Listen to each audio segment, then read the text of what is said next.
If it's Tuesday, I'm teaching Wonderwall. That's right, I am. Okay. So, we're working on this song. It's a wonderful sort of intermediate strum thing, and there's a bunch of, and I mean a bunch of videos about this on my channel. Okay. And so let's see here. This is what I'm noticing right now. Oh, let's see. Do I have the capo? No. Let's see. Capo 2. Yeah, something like that. Okay. By the way, this is a page capo. Very elite capo usage. Ooh la la. Okay. Yeah, it worked okay. So, well, what I'm hearing today is some things to think about as you're playing this stuff is, so right now I'm hearing, I would probably move the pick back from over the front of the sound hole to maybe over the back of the sound hole, or maybe even slightly farther back. I don't know, but now mic placement can change these things a lot, but if you listen to the way the rhythm guitar playing sounds on the record, and because these chords are so full sounding, for a nice strummed guitar play like this, you can get, if you just listen to the difference here, that's darker and fuller, and then that's really thinned out.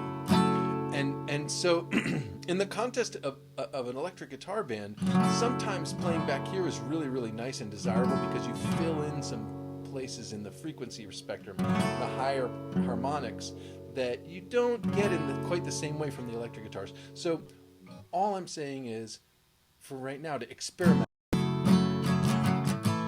where you're striking it and listen to how it sounds. Right? I think you can play a little bit lighter and it'll sound good. So I would work on that a little bit too. And then specifically on the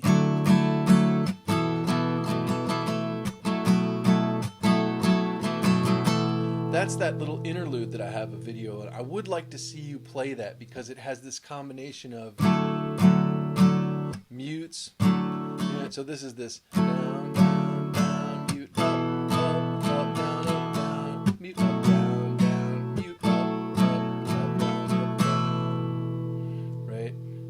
And there's a whole video about that thing, and that's just a really cool set of skills that you can pick up from this tune. I think I'm going to do that one more time. So, and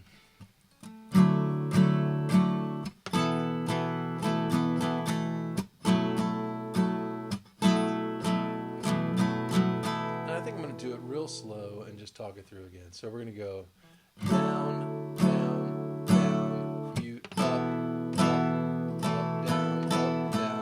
mute, up, down, mute, up, down, down. Let me do that one more time.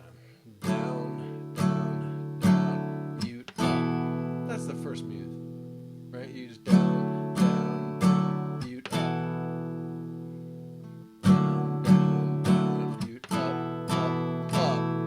On that third up low side, I'm going to let go of this index finger. Down, down, mute, up, and then down, up, down. The index finger comes down and back up. Down, up, down. See that? So we're going to go down, down, down, mute, up, down, up, down. One more time. Down, down, down, mute, up, down, and then mute, right as you're coming to the A7 sus4. Mute, up, down, down, mute, up, down. Same trick, but all on the A7 sus4 now with the index finger coming going. So we go mute, up, down, down, mute, up, down. All together, down, down, down.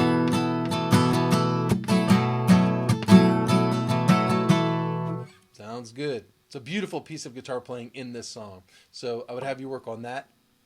And then when that reappears, it's like in the pre-chorus as you go into the full chorus, but it's a less ornamented version of it, I think. So you resolve, instead of to the A7 sus4, you go to the E minor 7th, right? So it's like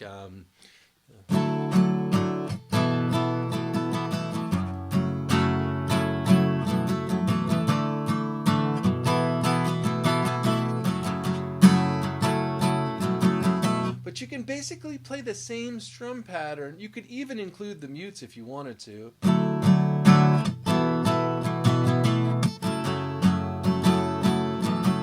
But even without them, it's going to be that same count in terms of the strum. You know, this down, down, down, down, up, up, up, down, down, down.